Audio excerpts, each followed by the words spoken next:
दिसंबर की सर्दियों में शंभू अब भी देर रात अपनी ऑटो लगाकर पैसेंजर का इंतजार कर रहा था। उसने एक चौराहे पर अपनी ऑटो लगाई और बस इंतजार करने लगा ताकि उसकी थोड़ी और कमाई हो जाए। अक्सर इतनी रात को ऑटो की सवारियां कम मिलती हैं, मगर आज 31 दिसंबर की रात है और आज की रात लोग अक्सर पार्टी और मस्ती करने के लिए सफर जरूर करते हैं। ऐसे में रात को शंभू का फायदा हो सकता है। बस इसीलिए एक चौराहे पर अपनी गाड़ी में बैठा वो इंतजार कर रहा था। 2 घंटे बीत चुके थे मगर अब तक कोई नहीं आया था।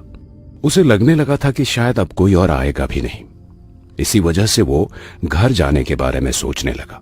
मगर तभी अचानक एक आदमी हाथ में शैंपेन की बोतल के साथ थैले में चिकन लेकर टहल रहा था।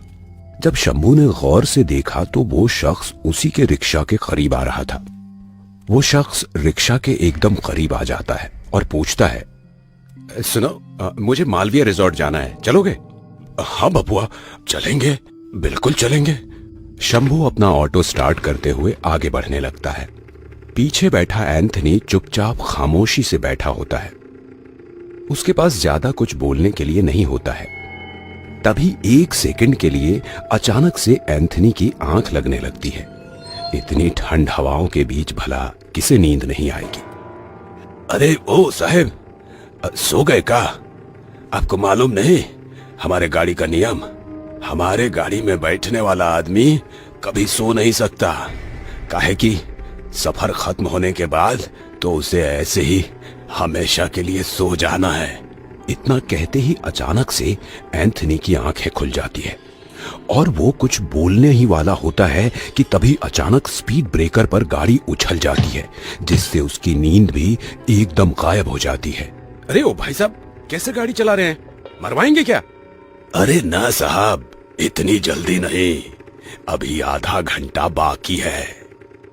एंथनी उसकी बातें सुनकर चिढ़ जाता है और अपनी घड़ी में समय देखता है। 12 बजने में सिर्फ आधा घंटा बचा था। लेकिन 1 सेकंड के लिए उसे लगता है शायद ये आदमी पागल है। तो साहब, मतलब आप पार्टी मनाने जा रहे हैं न्यू ईयर का, है ना? हाँ बिल्कुल। तुम नहीं मनाओगे क्या नया साल? अरे ये तो हमारा सबसे बड़ा रात होगा। आखिर हमारी उम्र 1 साल और बढ़ जाएगी। अच्छा, मतलब आज तुम्हारा बर्थडे है? हाँ, बस ऐसा ही कुछ समझ लीजिए। तो तुम कितने साल के हो जाओगे आखिर? यही कोई 150 साल। क्या बेवकूफ बनाते हो यार, सीधे सीधे बोलो ना। अरे हम सही कह रहे हैं, हम हैं 150 साल के। हमारा बीवी का उम्र है 140 साल और हमारी बिटिया है 120 साल की। ये सुनकर 1 सेकंड के लिए एंथनी का कान सुन्न पड़ जाता है। इससे आगे वो कुछ नहीं बोलता। सड़क के आगे से 2 टर्निंग थी। जाना तो दाएं था, लेकिन वो ऑटो वाला अपने ऑटो को बाईं ओर मोड़ लेता है, जो कि एक सुनसान जंगल की ओर जा रहा था।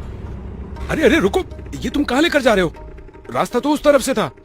अरे साहब, हमारा हर साल का यही काम है। आप सब्र रखिए, बस 2 मिनट में शॉर्टकट से आपको पहुंचा दूंगा।